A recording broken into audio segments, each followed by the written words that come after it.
ചെയ്തു. അനേക പ്രാവശ്യം നാം വായിക്കുകയും കേൾക്കുകയും ധ്യാനിക്കുകയും ചെയ്തിട്ടുള്ള സങ്കീർത്തനമാണല്ലോ 99-ാമത്തെ സങ്കീർത്തനം. Price the Lord. അതിന്റെ പ്രാരംഭ വാക്യം ആരംഭിക്കുന്നത് യഹോവ വാഴുന്നു എന്ന് തുടങ്ങിയിട്ടാണ് പ്രാരംഭ വാക്യം ആരംഭിക്കുന്നത്. Price the lord. ഹല്ലേലൂയ, സ്തോത്രം. ഒരു ക്രിസ്തീയ ഭക്തനെ സംബന്ധിച്ചിടത്തോളം പ്രൈസ് ദി ലോർഡ് ഏറ്റവും അധികം സന്തോഷം പകരുന്ന ഒരു വാക്യമാണ്, ആനന്ദമായ ഒരു അനുഭവമാണ്. Price the Lord. നമ്മുടെ ദൈവം നമുക്ക് വേണ്ടി ജീവിക്കുന്നു എന്ന് പറയുന്നത്. Price the lord. ഹല്ലേലൂയ, സ്തോത്രം. ഹല്ലേലൂയ. കർത്താവ് ഒരിക്കൽ തന്റെ അരുമ ശിഷ്യന്മാരെ അടുക്ക വിളിച്ച് ഇങ്ങനെ പറഞ്ഞു, പ്രൈസ് ദി ലോർഡ്, ഞാൻ ജീവിക്കുന്നത് കൊണ്ട് ജീവിക്കുന്നു. Price the lord. ഹല്ലേലൂയ, സ്തോത്രം. ലോകപ്രകാരം അനേകർ ജീവിക്കുന്നത് അവരുടെ സമ്പത്ത് കൊണ്ടോ അവരുടെ ജോലി കൊണ്ടോ അവരുടെ വരുമാന മാർഗം കൊണ്ടോ ഒക്കെയാണ് അവർ ജീവിക്കുന്നത്. അങ്ങനെയാണ് പലരും അവരുടെ സാക്ഷ്യങ്ങൾ കൂടി അനുഭവത്തിൽ കൂടി പറയുകയും ചെയ്യുന്നത്. എന്നാൽ ഒരു ക്രിസ്തീയ ഭക്തൻ, ഒരു ദൈവവൈതൽ ജീവിക്കുന്നത് ഹല്ലേലൂയ, സ്തോത്രം, ജോലിയും സൗകര്യങ്ങളും ഹല്ലേലൂയ ഭൗതിക നന്മകളും ഒക്കെ നമുക്ക് ആവശ്യമാണെങ്കിലും നാം ജീവിക്കുന്നത് ഒന്നുമല്ല. നാം ജീവിക്കുന്ന നമ്മുടെ കർത്താവ് നമുക്ക് വേണ്ടി ജീവിക്കുന്നത്. ഹല്ലേലൂയ. 3 സങ്കീർത്തനങ്ങൾ തുടങ്ങുന്നത് ഇതേ പദം പറഞ്ഞിട്ടാണ് 3 സങ്കീർത്തനങ്ങൾ തുടങ്ങുന്നത്. 93-ാം സങ്കീർത്തനം അതിന്റെ ആദ്യ വാക്യം ഇങ്ങനെ കാണുന്നു, യഹോവ വാഴുന്നു. Price the Lord. അടുത്തത് 97-ാമത്തെ സങ്കീർത്തനം അതിന്റെ ആദ്യ വാക്യം ഇങ്ങനെ തുടങ്ങുന്നു, യഹോവ വാഴുന്നു. Price the Lord. 99-ാം സങ്കീർത്തനവും അതേ വാക്യം പറഞ്ഞാണ് ആരംഭിക്കുന്നത്, യഹോവ വാഴുന്നു. ഈ വാക്യത്തില് പ്രൈസ് ദി ലോർഡ് ഈ വാഴുന്ന ദൈവത്തെ കുറിച്ച് ഒരു വിശേഷണം കൂടെ അവിടെ രേഖപ്പെടുത്തിയിട്ടുണ്ട്. Praise the Lord. 3 ഹല്ലേലൂയ വാക്യങ്ങളിൽ ദൈവത്തിന്റെ പ്രൈസ് ദി ലോർഡ് വിശുദ്ധിയെ കുറിച്ച് പരാമർശിക്കുന്ന 3 വാക്യങ്ങൾ ഈ സങ്കീർത്തനത്തിലുണ്ട്. അതിന്റെ 3-ാമത്തെ വാക്യം ഇങ്ങനെയാണ് നാം വായിക്കുന്നത്, അവൻ പരിശുദ്ധൻ എന്നിങ്ങനെ അവർ നിന്റെ മഹത്വവും ഭയങ്കരമായ നാമത്തെ സ്തുതിക്കട്ടെ. Praise the lord. വാഴുന്ന ദൈവം ആരാണ് എന്നിവിടെ പറഞ്ഞിട്ടുണ്ട്. അവൻ ആരാണ്? പരിശുദ്ധനായ ദൈവമാണ്. Praise the lord. ഹല്ലേലൂയ. നമുക്ക് വേണ്ടി ജീവിക്കുന്ന ദൈവമക്കളെ, ഈ വചനത്തിന് മുമ്പിൽ സന്തോഷിച്ച് നമുക്ക് ദൈവത്തെ സ്തുതിക്കാം. ഹല്ലേലൂയ. നമുക്ക് വേണ്ടി ജീവിക്കുന്ന ദൈവം ആരാണ്? അവൻ പരിശുദ്ധനായ ദൈവമാണ്. ഹല്ലേലൂയ, സ്തോത്രം. അതിന്റെ 5-ാം വാക്യം നമുക്ക് ഇങ്ങനെ കാണാം, നമ്മുടെ ദൈവമായ യഹോവയെ പുകഴ്ത്തുവീൻ, അവന്റെ പാദപീഠത്തിങ്കൽ നമസ്കരിപ്പീൻ. അവൻ ആരാണ്? അവൻ പരിശുദ്ധനാകുന്നു. 3-ാം വാക്യത്തിൽ സങ്കീർത്തനക്കാരൻ പറയുന്നു അവൻ പരിശുദ്ധനെന്ന്. 5-ാം വാക്യത്തിൽ സങ്കീർത്തനക്കാരൻ പിന്നെയും ആ കാര്യം തന്നെ എടുത്തുദ്ധരിക്കുന്നു. നമ്മുടെ ദൈവം ആരാണ്? അവൻ പരിശുദ്ധനായ ദൈവമാണ്. ഇനിയും അടുത്തത് ഈ സങ്കീർത്തനം എഴുതി അവസാനിപ്പിക്കുന്നതും ദൈവത്തെ കുറിച്ച് പറഞ്ഞാണ് അവസാനിപ്പിക്കുന്നത്. നമ്മുടെ ദൈവം 9-ാം വാക്യം, നമ്മുടെ ദൈവമായ യഹോവയെ പുകഴ്ത്തുവീൻ, അവന്റെ വിശുദ്ധ പർവ്വതത്തിൽ നമസ്കരിപ്പീൻ. നമ്മുടെ ദൈവമായ യഹോവ പരിശുദ്ധനല്ലോ. ഹല്ലേലൂയ, സ്തോത്രം. 3-ാം വാക്യത്തിൽ സങ്കീർത്തനക്കാരൻ പറഞ്ഞു നമ്മുടെ ദൈവം പരിശുദ്ധനെന്ന്. 5-ാം വാക്യത്തിൽ സങ്കീർത്തനക്കാരൻ പറയുന്നു അവൻ പരിശുദ്ധനാണെന്ന്. Price the Lord. ഈ സങ്കീർത്തനം എഴുതി അവസാനിപ്പിക്കുമ്പോഴും സങ്കീർത്തനക്കാരൻ പറയുന്നു നമ്മുടെ ദൈവം ആരാണ്? അവൻ പരിശുദ്ധനായ ദൈവമാണ്. എടുക്കണ്ട, നമുക്കറിയാവുന്ന വാക്യമാണല്ലോ. യെശയ്യാവ് ഒരു ദർശനം കാണുമ്പോൾ ഇങ്ങനെയാണ് അവൻ ദർശനം കാണുന്നത്. ഹല്ലേലൂയ, സ്തോത്രം. വിശുദ്ധ ദൂതന്മാർ 2 ചിറകുകൾ കൊണ്ട് മുഖം മൂടി, 2 ചിറകുകൾ കൊണ്ട് പാദം മൂടി, 2 ചിറകുകൾ കൊണ്ട് പറന്നുകൊണ്ട് ഒരുവൻ ഹല്ലേലൂയ ഗാനപ്രതിഗാനമായി ദൈവത്തെ സ്തുതിക്കുന്ന സ്തുതിഗീതത്തെ കുറിച്ച് പ്രവാചകനായ യെശയ്യാവ് പറയുന്നത് ഇങ്ങനെയാണ്, ഹല്ലേലൂയ, സ്തോത്രം. യഹോവ പരിശുദ്ധൻ, പരിശുദ്ധൻ, പരിശുദ്ധൻ 3 പ്രാവശ്യം ആവർത്തിച്ചവിടെ പറയുകയാണ്. Praise the lord. ഹല്ലേലൂയ. വേദപണ്ഡിതന്മാരുടെ അഭിപ്രായമനുസരിച്ച് പ്രൈസ് ദൂതന്മാർ പറയുന്നത് ഇങ്ങനെയാണെന്നാണ് പണ്ഡിതന്മാർ പറയുന്നത്. ഹല്ലേലൂയ. പിതാവാം ദൈവം പരിശുദ്ധൻ, പുത്രനായ മശിഹ പരിശുദ്ധൻ, പരിശുദ്ധാത്മാവാം ദൈവം പരിശുദ്ധൻ. നാം സേവിക്കുന്ന ദൈവം ആരാണ്? ദൈവമക്കളെ, പരിശുദ്ധനായ ദൈവമാണ്. നമ്മെ അവൻ പരിശുദ്ധന്മാരായിട്ടുള്ള തിരഞ്ഞെടുത്തത്, നമ്മെ അവൻ ശുദ്ധന്മാരായിട്ടാണ് തിരഞ്ഞെടുത്തത്. ഹല്ലേലൂയ, സ്തോത്രം. നമ്മുടെ പാപത്തെ അവൻ ക്ഷമിച്ചു തന്ന നമ്മെ ശുദ്ധന്മാരാക്കി എണ്ണിയിരിക്കുന്നു. നാം ശുദ്ധന്മാരായിട്ട് ജനിച്ചവരല്ല, നമ്മെ അവൻ നീതിമാന്മാരാക്കി വിശുദ്ധന്മാരാക്കി തീർത്താണ്. ലോകത്തിൽ ആർക്കും പരിശുദ്ധനെന്ന് പേരിടുവാൻ അർഹതയില്ല. പരിശുദ്ധൻ ഒരുവൻ മാത്രമേ ഉള്ളൂ, അത് മറ്റാരുമല്ല, ഞാൻ ആരാധിക്കുന്ന ആരാധ്യ പുരുഷനാണ്. ലോകത്തിന് ആരെയും പരിശുദ്ധന് വിളിക്കാൻ ഒക്കത്തില്ല എന്ന് പറയാൻ കാരണം എന്താണ്? ഒരു വാക്യം ഞാൻ നിങ്ങളുടെ ചിന്തയിലേക്ക് കൊണ്ടുവരാം. അറിയാവുന്ന വാക്യമാണ്. സങ്കീർത്തനം 16 സങ്കീർത്തനം എടുത്താട്ടെ. സാം നമ്പർ 16, 16 സങ്കീർത്തനം, അതിന്റെ 10ാമത്തെ വാക്യം. നീ എന്റെ പ്രാണനെ പാതാളത്തിൽ വിടുകയില്ല, എന്റെ പരിശുദ്ധനെ ദ്രവത്വം കാണുവാൻ സമ്മതിക്കുകയുമില്ല. നമ്മുടെ ദൈവം പരിശുദ്ധനാണെന്ന് പറയാനുള്ള കാരണം എന്താണ്? സ്തോത്രം. 10ാം വാക്യം 16ാം സങ്കീർത്തനം. നീ എന്റെ പ്രാണനെ പാതാളത്തിൽ വിടുകയില്ല, നിന്റെ പരിശുദ്ധനെ, ആ വാക്യമാണ് ഞാൻ തിരുത്തുവാൻ ആഗ്രഹിക്കുന്നത്, നിന്റെ പരിശുദ്ധനെ ദ്രവത്വം കാണുവാൻ സമ്മതിക്കുകയുമില്ല. പരിശുദ്ധൻ എന്ന് ഒരുവന് പേര് വിളിക്കണമെങ്കിൽ ആളെ ദ്രവത്വമില്ലാത്തവനായിരിക്കണം. നാം ജനിച്ച ശരീരം എങ്ങനെയുള്ള ശരീരമാണെന്ന് രാവിലെ ബൈബിൾ ക്ലാസ് നമ്മൾ ചിന്തിപ്പാൻ ഇടയായിത്തീർന്നു. കൊരിന്ത്യർ ലേഖനം 1:15 അധ്യായത്തിൽ അപ്പോസ്തലനായ പൗലോസ് പറയുന്നു നമ്മുടെ ശരീരത്തെ കുറിച്ച്. നമ്മുടെ ശരീരം എങ്ങനെയുള്ള ശരീരമാണ്? അത് ദ്രവത്വമുള്ള ശരീരമാണ്, അത് താഴ്ചയുള്ള ശരീരമാണ്, അത് രോഗത്തിന് അടിമത്തമുള്ള ശരീരമാണ്, അത് പാപത്തിന് അടിമത്തമുള്ള ശരീരമാണ് നമ്മുടെ ശരീരം.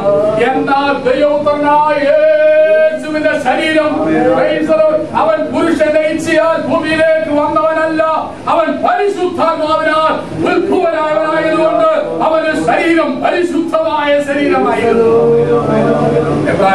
നാം വായിക്കുന്നു, പാപമൊഴികെ സകലത്തിലും നമുക്ക് തുല്യനായി പരീക്ഷിക്കപ്പെട്ടവനാണ്.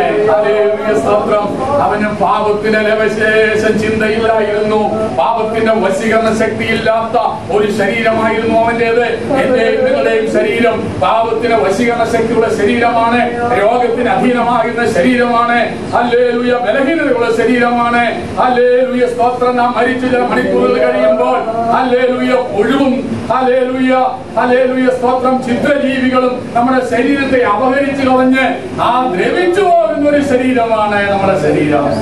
യേശുവിന്റെ ശരീരം, ഹല്ലേലൂയ, സ്തോത്രം, ദ്രവത്വമില്ലാത്ത ഒരു ശരീരമാണ്. അവൻ പരിശുദ്ധനായതുകൊണ്ടാണ്. നമ്മുടെ ദൈവം പരിശുദ്ധനായ ദൈവമാണ്. ആ ദൈവത്തെയും ഹല്ലേലൂയ സേവിക്കാനും ആരാധിക്കാനുമാണ് ദൈവമക്കളെ നമ്മെ ദൈവം തെരഞ്ഞെടുത്തിരിക്കുന്നത്. അനേകരുടെ ദൈവങ്ങൾ, ഹല്ലേലൂയ, സ്തോത്രം, അവരുടെ ക്വാളിറ്റി പോലും ഇല്ലാതിരിക്കുമ്പോൾ നാം സേവിക്കുന്ന ദൈവം പരിശുദ്ധനായ ദൈവമായതുകൊണ്ട് ഇതുപോലെ നമുക്ക് എല്ലാവർക്കും കാര്യങ്ങളും ഞാൻ സേവിക്കുന്ന ദൈവം പരിശുദ്ധനായ ദൈവം. അടുത്തത് സങ്കീർത്തനം, ചില വ്യക്തികൾ കൂടെ ഞാൻ എടുത്ത് അവസാനിക്കും. അടുത്തത് ഈ സങ്കീർത്തനക്കാരൻ പറയുന്നു, ആ പരിശുദ്ധനായ ദൈവം എന്ത് ചെയ്യുന്നു? അവൻ അഴുന്നു. 1ാമത്തെ വാക്യം, അവൻ വാഴുന്നു.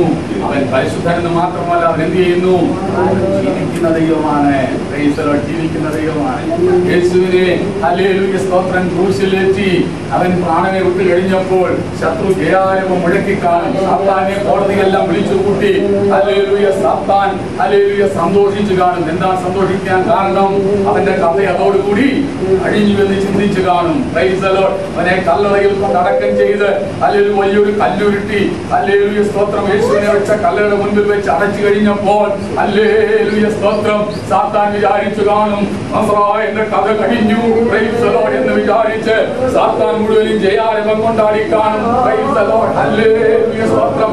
ദൈവമക്കളെ, എന്നാ ഞാൻ പറയട്ടെ, ഹല്ലേലൂയ, സ്തോത്രം, ഹല്ലേലൂയ. 1ാം ദിവസം സാത്താൻ നമുക്ക് നേരെ ജയാരവം മുഴക്കിയാലും 2ാം ദിവസം മൗനമായി നാം ഇരിക്കേണ്ടി വന്നാലും ഒരു 3ാം ദിവസമുണ്ട്.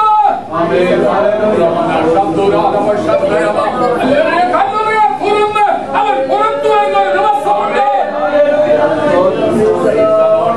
അവൻ എന്നും മരിച്ചവനല്ല, അവൻ ഉയർത്തേണ്ട ദൈവമാണ്. അവൻ എന്നും നമുക്ക് വേണ്ടി ജീവിക്കുന്ന ദൈവമാണ്. കല്ലറയ്ക്ക് അവനെ അടക്കി വയ്ക്കുവാൻ കഴിഞ്ഞില്ല. കല്ലറയെ തുറന്ന് മൂന്നാം നാൾ പുറത്തു വന്നു. അവൻ ഇന്നും ജീവിക്കുന്നത്. ഈ ചിന്ത എന്റെ ഹൃദയത്തിലേക്ക് കടന്നു വന്നപ്പോൾ ഞാനിങ്ങനെ ചിന്തിക്കുകയായിരുന്നു. ഹല്ലേലൂയ സ്തോത്രം.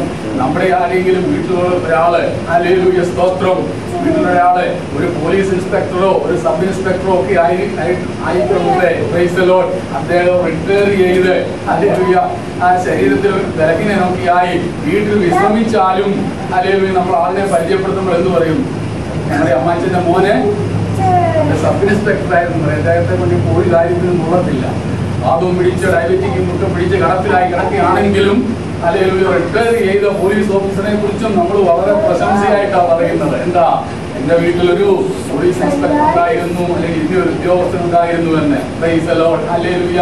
ഒരു കാര്യത്തിനും കൊള്ളുകേലാതെ കിടക്കുന്ന ആളിനെ കുറിച്ചാണെങ്കിലും അങ്ങനെ പറയുന്നുവെങ്കിൽ ദൈവമക്കളെ, നമ്മൾ ഈ വരന് മുമ്പിൽ എന്ത് സന്തോഷിക്കണം. നമ്മുടെ കർത്താവ് റിട്ടയർ ചെയ്ത് കിടക്കുന്ന കർത്താവല്ല, അവരിന്ന് നമുക്ക് വേണ്ടി ജീവിക്കുന്ന ദൈവമാണ്. അവരിന്ന് നമുക്ക് വേണ്ടി ജീവിക്കുന്ന ദൈവമാണ്.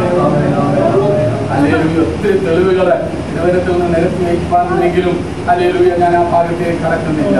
ഹല്ലേലൂയ. പഴയ നിയമത്തിലേക്ക് നാം കടന്നു വരുമ്പോൾ രാജാക്കന്മാരുടെ പുസ്തകങ്ങള് നാം വായിക്കുമ്പോൾ ഇസ്രായേലിനെ ഭരിച്ച രാജാക്കന്മാരുടെ കഥ അവിടെ എഴുതിയിട്ടുണ്ട്.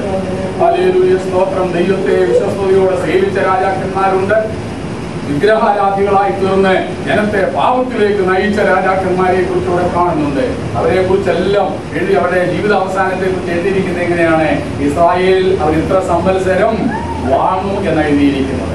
ഹല്ലേലൂയ. ദാവീദ് നിദ്ര പ്രാപിച്ച് തന്റെ പിതാക്കന്മാരോട് ചേർന്നു. അവൻ 40 സംവത്സരം ഇസ്രായേലിൽ വാണു. പഴയ നിയമത്തിലെ എല്ലാ രാജാക്കന്മാരുടെയും കഥ എഴുതിയിരിക്കുന്ന എങ്ങനെയാണ്? അവർ ഇസ്രായേലിൽ ഇന്ന സംവത്സരങ്ങൾ വാണു. ഹല്ലേലൂയ. എന്നാൽ നമ്മുടെ ദൈവത്തെ കുറിച്ച് എഴുതിയിരിക്കുന്നത് ഹല്ലേലൂയ അവൻ വാണു എന്നല്ല എഴുതിയിരിക്കുന്നത്. എന്താണ്? നമുക്ക് വേണ്ടി വാഴുന്ന ദൈവമാണ്, ജീവിക്കുന്ന ദൈവമാണ്. നമ്മുടെ മഹാപുരോഹിതൻ ഹല്ലേലൂയ നമുക്ക് വേണ്ടി ജീവിക്കുന്ന പുരോഹിതനാണ്. എന്നൊക്കെയാണ് ജീവിക്കുന്നത്. ഒരു വാക്യം നമുക്ക് ഞാൻ നിങ്ങളുടെ ചിന്തയിലേക്ക് കൊണ്ടുവരുവാനായിട്ട് താല്പര്യപ്പെടുന്നു. 110 സങ്കീർത്തനത്തിലേക്ക് വരാം. Price the lord. ഹല്ലേലൂയ സ്തോത്രം. അതിന്റെ 4-ാമത്തെ വാക്യം 110 Psalm number 110 verse 4. ഈ മൽക്കീസദേക്കിന്റെ വിധത്തിൽ എന്നേക്കും ഒരു പുരോഹിതൻ എന്നെ യഹോവ സത്യം ചെയ്തു അനുവദിക്കുകയുമില്ല. ആ ഒരു പദം നിങ്ങളുടെ മുമ്പിൽ കൊണ്ടുവരുന്നതിന് വേണ്ടിയാണ് ഞാൻ ഇത് വായിച്ചത്. ഈ മൽക്കീസദേക്കിന്റെ വിധത്തിൽ എന്നേക്കും ഒരു പുരോഹിതൻ. നമുക്കറിയാം പഴയ നിയമത്തിലെ പുരോഹിതന്മാരെ എന്നേക്കുമുള്ള പുരോഹിതന്മാരല്ലായിരുന്നു. നമ്മുടെ മഹാപുരോഹിതനോ എന്നേക്കുമുള്ള പുരോഹിതനാണ്. പഴയ നിയമ മഹാപുരോഹിതന്മാരെ കുറിച്ച് ഹല്ലേലൂയ സ്തോത്രയുടെ വാഴ്ചയെ കുറിച്ചും അവരുടെ ശുശ്രൂഷയെ കുറിച്ചും ഒക്കെ പ്രഭാത പുസ്തകത്തിൽ സവിസ്തരമായി രേഖപ്പെടുത്തിയിട്ടുണ്ട്. മരണത്താൽ മാറിപ്പോകുന്ന പൗരോഹിത്യമായിരുന്നു പഴയ നിയമത്തിലെ ഉണ്ടായിരുന്ന പൗരോഹിത്യം. അവരോട് മഹാപുരോഹിതനായ ഇസ്രായേലിൽ വാണു. അവന്റെ മരണശേഷം അവന്റെ പൗരോഹിത്യം അവനിൽ നിന്ന് മാറി അവന്റെ മകനെ കൊടുക്കുവാനായിട്ടിടയായി തീർന്നു. മരണത്താൽ മാറ്റപ്പെട്ടു പോകുന്ന ഹല്ലേലൂയ പൗരോഹിത്യമായിരുന്നു പഴയ നിയമത്തിലെ ഇസ്രായേലിൽ ഉണ്ടായിരുന്ന പൗരോഹിത്യം. എന്നാൽ നമുക്കുള്ള പൗരോഹിത്യം, നമ്മുടെ മഹാപുരോഹിതനോ മരണത്താൽ മാറിപ്പോകുന്ന പുരോഹിതനല്ല. ഹല്ലേലൂയ. അവൻ മരണത്തെ അതിജീവിച്ച് നമുക്ക് വേണ്ടി ജീവിക്കുന്ന ഒരു പുരോഹിതനാണ് നമുക്കുള്ളത്. ഹല്ലേലൂയ. പഴയ നിയമത്തിലെ മഹാപുരോഹിതൻ ജീവിച്ചിരിക്കുന്നു എന്ന് ഹല്ലേലൂയ സ്തോത്രം അവരുടെ കാതുകളിൽ കേൾക്കുവാനുള്ള ശബ്ദത്തിന്റെ ക്രമീകരണം ഹല്ലേലൂയ യഹോവയായ ദൈവം വെച്ചിരുന്നു. നമുക്കറിയാം, ഞാൻ ആ ഭാഗം വിശദീകരിക്കുന്നില്ല. ഹല്ലേലൂയ. പുറപ്പാട് പുസ്തകം 28-ാം അധ്യായത്തിലെ സംഭവമാണ് ഞാൻ പറയുന്നത്. മഹാപുരോഹിതന്റെ ശുശ്രൂഷയെയും അവന്റെ സ്ഥാനവസ്ത്രങ്ങളെ കുറിച്ചൊക്കെ പറയുമ്പോൾ ഞങ്ങളുടെ മഹാപുരോഹിതൻ ജീവിച്ചിരിക്കുന്നു എന്ന് ഹല്ലേലൂയ ആരാധനയ്ക്ക് വരുന്ന ഇസ്രായേൽ ജനത്തിന് കേൾക്കുവാനുള്ള സംവിധാനം ഇവിടെ വെച്ചിരുന്നു. അവന്റെ ശുശ്രൂഷ വസ്ത്രങ്ങളിൽ തന്നെ അതിനുള്ള ക്രമീകരണത്തോടുകൂടി ആയിരുന്നു യഹോവയായ ദൈവം ആ ശുശ്രൂഷയുടെ ക്രമീകരണം ചെയ്തത്. ആ പുരോഹിതൻ ഉപയോഗിക്കുന്ന വസ്ത്രത്തെ കുറിച്ചും ആ വസ്ത്രത്തിന്റെ ഹല്ലേലൂയ സ്തോത്രം ക്രമീകരണത്തെ കുറിച്ചുമൊക്കെ പുറപ്പാട് പുസ്തകം 28-ാം അധ്യായത്തിൽ രേഖപ്പെടുത്തിയിട്ടുണ്ട്. Praise the lord. എല്ലാം ഞാൻ വിശദീകരിക്കുവാൻ ആഗ്രഹിക്കുന്നില്ല. നമുക്ക് പുറപ്പാട് പുസ്തകം 28-ാം അധ്യായം എടുത്താട്ടെ. Exodus chapter 28 verse 2. Praise the lord. രണ്ടാമത്തെ വാക്യത്തിലേക്ക് ഞാൻ നിങ്ങളുടെ ശ്രദ്ധയെ കൊണ്ടുവരികയാണ്. നിന്റെ സഹോദരനായ അഹരോനു വേണ്ടി മഹത്വത്തിനും അലങ്കാരത്തിനുമായി വിശുദ്ധ വസ്ത്രം ഉണ്ടാക്കേണം. Price the Lord. അവന് ഉണ്ടാക്കേണ്ട വസ്ത്രത്തെ കുറിച്ച് എഴുതിയിരിക്കുന്നത് എന്താണ്? അതിന്റെ പേര് വിശുദ്ധ വസ്ത്രമാണ് ഉണ്ടാക്കേണ്ടത്. ഇനി ആ വസ്ത്രത്തിൽ വസ്ത്രം നെയ്യേണ്ടതിന് വേണ്ടി ഉപയോഗിക്കുന്ന നൂലുകള്, ആ വസ്ത്രത്തിൽ വയ്ക്കേണ്ട ഉപകരണങ്ങൾ, അല്ലെങ്കിൽ അതിനുള്ള ക്രമീകരണം എല്ലാം താഴെയുള്ള വാക്യങ്ങൾ എഴുതിയിട്ടുണ്ട്. എല്ലാം വിശദീകരിക്കുന്നില്ല. ഞാൻ 1-2 കാര്യം മാത്രം നിങ്ങളുടെ ചിന്തയിൽ കൊണ്ടുവരാം. അതിന്റെ 10-ാം വാക്യം വായിച്ചാട്ടെ. അവരുടെ പേരുകളിൽ 6 ഒരു കല്ലിലും ശേഷമുള്ള 6 മറ്റേ കല്ലിലും അവരുടെ ജനനക്രമത്തിലായിരിക്കണം. ഈ പുരോഹിതൻ ഉപയോഗിക്കുന്ന വസ്ത്രത്തില് അതിന്റെ 6-ാം വാക്യത്തിൽ എഴുതിയിട്ടുണ്ട്. ഇങ്ങനെ നാം വായിക്കുന്നു: പൊന്ന്, നീലനൂൽ, ധൂമ്രനൂൽ, ചുവപ്പുനൂൽ, തിരിച്ച പഞ്ഞിനൂൽ എന്നിവ കൊണ്ട് ദേവതകാരന്റെ ചിത്രപ്പണിയായി ഉണ്ടാക്കണം. അടുത്തത്, അതിന്റെ 2 അറ്റത്തോട് ചേർന്നായി 2 ചുമൽക്കണ്ടം ഉണ്ടാക്കണം. അതൊക്കെ പഴയ നിയമത്തിലെ പുരോഹിതന്റെ വസ്ത്രത്തിന്റെ ചില കാര്യങ്ങളാണ്. അത് പ്രത്യേകിച്ച് കുഞ്ഞുങ്ങൾക്ക് മനസ്സിലാക്കി ഇച്ചിരി ബുദ്ധിമുട്ടാണ്. ഞാൻ ആ ഭാഗങ്ങളിലേക്കൊന്നും വിശദീകരിക്കുന്നില്ല. എന്റെ ഹൃദയത്തിൽ താല്പര്യം തോന്നിയ ഒരു ആശയം കൊണ്ടുവരുവാനായിട്ടാണ് ഞാൻ ഈ വാക്യം വായിക്കുന്നത്. Price the Lord. ആ ഏഫോദ് അവൻ ധരിക്കുമ്പോൾ അതിലെ 2 ചുമൽക്കണ്ടം ഉണ്ടാക്കണമെന്ന് 7-ാം വാക്യത്തിൽ എഴുതിയിട്ടുണ്ട്. Price the Lord. അതിനുശേഷം 9-ാം വാക്യത്തിലേക്ക് വരുമ്പോൾ അത് കൂടാതെ 2 ഗോമേതക കല്ലെടുത്ത് അവൻ ഇസ്രായേൽ മക്കളുടെ പേർ വേണം. അടുത്ത വാക്യമാണ് നാം വായിച്ചത്. ആ 2 ഗോമേതക കല്ലുകളിൽ ഒരു കല്ലിൽ ഇസ്രായേൽ ഗോത്രം 6ന്റെ പേരും മറ്റേ കല്ലിൽ ഇസ്രായേൽ ഗോത്രം 6 ഗോത്രത്തിന്റെ പേരും എഴുതിയിരിക്കണം. എന്തിനാണ് ശുശ്രൂഷയ്ക്ക് വേണ്ടി? ശ്രദ്ധിക്കണ ദൈവമക്കളെ, ഞാൻ പെട്ടെന്ന് എന്റെ വിഷയത്തിലേക്ക് വരാം. ശുശ്രൂഷയ്ക്ക് വേണ്ടി മഹാപുരോഹിതൻ തന്റെയും തന്റെ ജനത്തിന്റെയും പാപത്തിന്റെ പരിഹാരത്തിന് വേണ്ടി യാഗമൃഗത്തിന്റെ രക്തവുമായി അതിവിശുദ്ധ സ്ഥലത്തേക്ക് പോകുമ്പോൾ ഈ വസ്ത്രം ധരിച്ചുകൊണ്ടാണ് താൻ പോകേണ്ടത്. ആ വസ്ത്രത്തിൽ എന്തുണ്ട്? വിശേഷമായി നെയ്ത് പിടിപ്പിച്ച ആ വസ്ത്രത്തിൽ 2 ഗോമേതക കല്ലുകൾ വെച്ച് ആ ഗോമേതക കല്ലുകളിൽ ഇസ്രായേൽ ഗോത്രം രൂബേൻ മുതൽ ബെന്യാമീൻ വരെയുള്ള ഇസ്രായേൽ ഗോത്രം 12ന്റെയും പേര് 2 കല്ലുകളിൽ, ഗോമേതക കല്ലുകളിൽ ഒരു വശത്ത് 6ഉം മറുവശത്ത് 6ഉമായി 12 ഗോത്രങ്ങളുടെയും പേര് എഴുതി അതും വഹിച്ചുകൊണ്ട് വേണം മഹാപുരോഹിതൻ അതിവിശുദ്ധ സ്ഥലത്തേക്ക് പ്രവേശിക്കുവാൻ.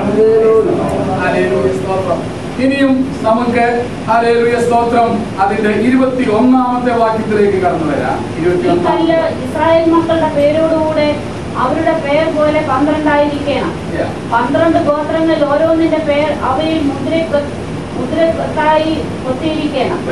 അത് ഞാൻ പറഞ്ഞല്ലോ, അതുകൊണ്ട് ആ ഭാഗം വിശദീകരിക്കുന്നില്ല. 29-ാമത്തെ വാക്യത്തിലേക്ക് വന്നാൽ 29-ാമത്തെ വാക്യം. അങ്ങനെ അഹരോൻ വിശുദ്ധ മന്ദിരത്തിൽ കടക്കുമ്പോൾ ന്യായവിധി പതക്കത്തിൽ ഇസ്രായേൽ മക്കളുടെ പേർ എപ്പോഴും യഹോവയുടെ മുൻപാകെ ഓർമ്മയ്ക്കായിട്ട് തന്റെ ഹൃദയത്തിന്മേൽ വഹിക്കണം.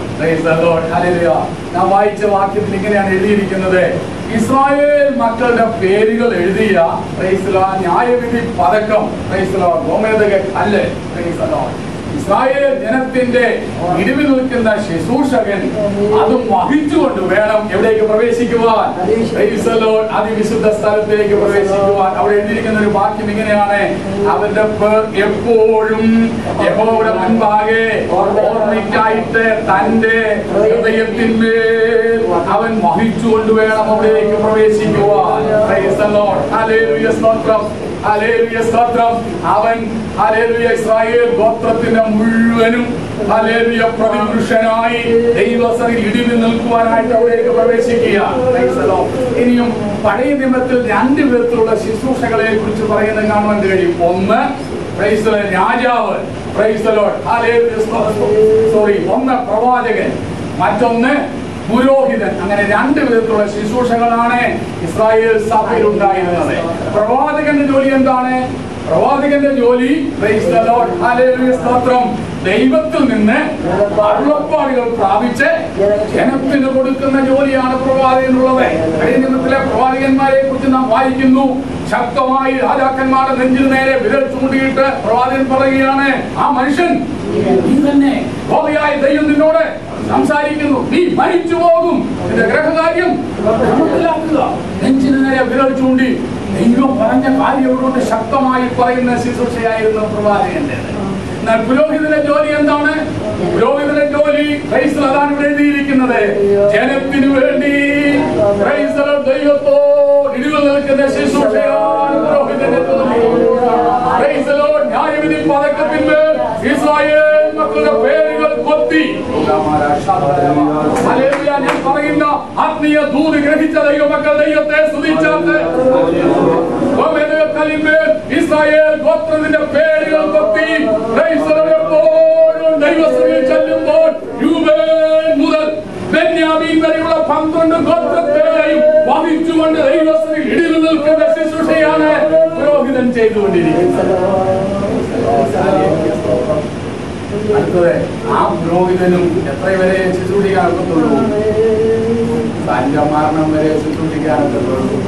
എന്നാൽ ഞാൻ നോൽക്കാലം നിങ്ങൾക്ക് ഹല്ലേലൂയ സ്തോത്രം നമ്മുടെ മഹാപുരോഹിതനെ ഞാൻ വിരൽ ചൂണ്ടി സംസാരിക്കുവാൻ ആഗ്രഹിക്കുകയാണ്.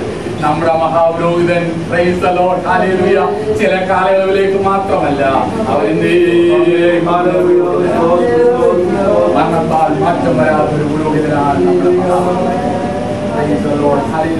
ഒരു വാക്കുകൾ വായിച്ച് അവസാനിപ്പിക്കുക. 34 35 വാക്യങ്ങൾ വായിക്കാതെ 28-ാം അധ്യായം 34-35 വാക്യം.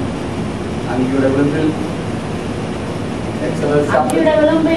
ചുറ്റും ഒരു പൊന്മണി, ഒരു മാതളപ്പഴം, ഒരു പൊന്മണി, ഒരു മാതളപ്പഴം ഇങ്ങനെ വേണം. അടുത്തൂടെ ശുശ്രൂഷ രീതിയിൽ അഹരോനത് ധരിക്കണം. യഹോവയുടെ മുൻപാകെ വിശുദ്ധ മന്ദിരത്തിൽ കടക്കുമ്പോഴും പുറത്തു വരുമ്പോഴും അവൻ മരിക്കാതിരിക്കേണ്ടതിന് അതിന്റെ ശബ്ദം കേൾക്കണം. വിശുദ്ധ വസ്ത്രത്തിന്റെ അടിവിളുമ്പിൽ പൊന്മണി മാതളപ്പഴം, പൊന്മണി മാതളപ്പഴം, പൊന്മണി മാതളപ്പഴം ഇങ്ങനെ മാറി മാറി നെയ്ത് ചേർത്ത് പിടിപ്പിച്ച ഒരു വസ്ത്രത്തിന്റെ വിളുമ്പാണ് അഹരോൻ മഹാപുരോഹിതനായി ശുശ്രൂഷ ചെയ്യുമ്പോൾ അവൻ ധരിക്കേണ്ടത്. എന്തിനാണ് പൊന്മണിയും മാതളപ്പഴവും മാതളപ്പഴവും പൊന്മണിയും മാറി മാറി നെയ്ത് ചേർത്ത് പിടിപ്പിച്ചിരിക്കുന്നത്? അവർ എഴുതിയിട്ടുണ്ട്, മഹാപുരോഹിതൻ ഈ ശുശ്രൂഷ ചെയ്യുമ്പോൾ ഹല്ലേലൂയ സ്തോത്രം ദൈവത്തിന്റെ ഷെഖൈന, ദൈവത്തിന്റെ തേജസ് അവിടേക്ക് ഇറങ്ങി വരുമ്പോൾ ഹല്ലേലൂയ സ്തോത്രം എന്ത് കേൾക്കും? പ്രാകാരത്തിൽ നിൽക്കുന്ന ഇസ്രായേൽ ജനത്തിന് കേൾക്കുവാൻ കഴിയും. Praise the lord. പൊന്മണിയും മാതളപ്പഴവും മാതളപ്പഴവും പൊന്മണിയും കൂട്ടിമുട്ടുന്ന ശബ്ദം ഹല്ലേലൂയ പ്രാകാരത്തിൽ നിൽക്കുന്ന ഇസ്രായേൽ ജനം കേൾക്കുമ്പോൾ അവരിങ്ങനെ മനസ്സിലാക്കും, ഞങ്ങളുടെ മഹാപുരോഹിതൻ മരിച്ചിട്ടില്ല, അവൻ ജീവിച്ചിരിക്കുന്നു. അത് കേൾക്കുമ്പോൾ അവർക്ക് സന്തോഷമാണ്. ഞങ്ങളുടെ പാപം ദൈവം ക്ഷമിച്ചു, ഞങ്ങളുടെ മഹാപുരോഹിതന്റെ പാപം ദൈവം ക്ഷമിച്ചു, ഞങ്ങളുടെ മഹാപുരോഹിതൻ മരിച്ചില്ല, അവൻ ജീവനോടിരിക്കുന്നു. അതിനെ ആത്മാവിൽ കണ്ടിട്ട് പ്രൈസ് ദി ലോർഡ് ഹല്ലേലൂയ സ്തോത്രം സങ്കീർത്തനക്കാരൻ പറയുകയാണ്, യഹോവ വാഴുന്നു. അങ്ങനെ ഇസ്രായേൽ ജനത്തിന്റെ ഇടിവ് നിൽക്കുന്ന ശുശ്രൂഷകനാകുന്ന മഹാപുരോഹിതൻ തന്റെയും തന്റെ ജനത്തിന്റെയും പാപത്തിന്റെ പരിഹാരത്തിന് വേണ്ടി യാഗപീഠത്തിന്റെ രക്തവുമായി മഹാപുരോഹിതൻ ഹല്ലേലൂയ സ്തോത്രം അതിപരിശുദ്ധ സ്ഥലത്തേക്ക് പോകുമ്പോൾ അവന്റെ വസ്ത്രത്തിന്റെ വിരുമ്പിലുള്ള മാതളപ്പഴവും പൊന്മണിയും കുട്ടിമുട്ടി ശബ്ദം കേൾക്കുമ്പോൾ ഇസ്രായേൽ ജനം സന്തോഷിച്ച് ഞങ്ങളുടെ മഹാപുരോഹിതൻ ജീവിച്ചിരിക്കുന്ന ആർത്ത് ദൈവത്തെ ആരാധിച്ചെങ്കിൽ ദൈവത്തിന്റെ പൈതലേ ഹല്ലേലൂയ എനിക്ക് നിങ്ങൾക്ക് വേണ്ടി എല്ലാവർക്കും ജീവിച്ചിരിക്കുന്ന മഹാപുരോഹിതനെ ഓർത്തുകൊണ്ട് നമ്മുടെ മഹാപുരോഹിതൻ നമുക്ക് വേണ്ടി എന്നേക്കും ജീവിച്ചിരിക്കുന്ന മഹാപുരോഹിതൻ മരിച്ചവനല്ല, അവൻ ഉയർത്തെഴുന്നേറ്റ മഹാപുരോഹിതൻ. അവൻ മരിച്ചവനല്ല, അവനിലേക്ക് നമുക്ക് വേണ്ടി ജീവിക്കുന്ന മഹാപുരോഹിതൻ. ആ കർത്താവ് എന്തു പറഞ്ഞു? ഞാൻ ജീവിക്കുന്നത് കൊണ്ട് ദൈവമക്കളെ, ആ ജീവിക്കുന്ന കർത്താവിനെയാണ് ഞാൻ നമുക്ക് വേണ്ടി പക്ഷപാതം ചെയ്ത കർത്താവ്. കഴിഞ്ഞ ഞായറാഴ്ച നമ്മൾ ചേർന്ന് ചിന്തിപ്പാൻ ഇടയായല്ലോ. നമുക്ക് വേണ്ടി പക്ഷപാതം ചെയ്യുന്ന ഒരു മഹാപുരോഹിതൻ ദിവസങ്ങളെല്ലാം മാനസികമായി ശാരീരികമായി വളരെ ക്ഷീണത്തിൽ കൂടി കടന്നുപോയപ്പോൾ ഞാൻ പറഞ്ഞ ദൂത് തന്നെ ദൈവാത്മാവിനോട് സംസാരിച്ചു. Praise the Lord. Hallelujah. ഞാൻ നിനക്ക് വേണ്ടി പക്ഷപാതം ചെയ്യുന്നവൻ, ഞാൻ നിനക്ക് വേണ്ടി ഇടിവ് നിൽക്കുന്നവൻ, ഞാൻ നിനക്ക് വേണ്ടി പിതാവിന്റെ സന്നിധിയിൽ പക്ഷപാതം ചെയ്യുന്ന ഒരു മഹാപുരുഷനല്ലയോ. ഞാൻ കണ്ണുകൾ അടച്ച ദിവസം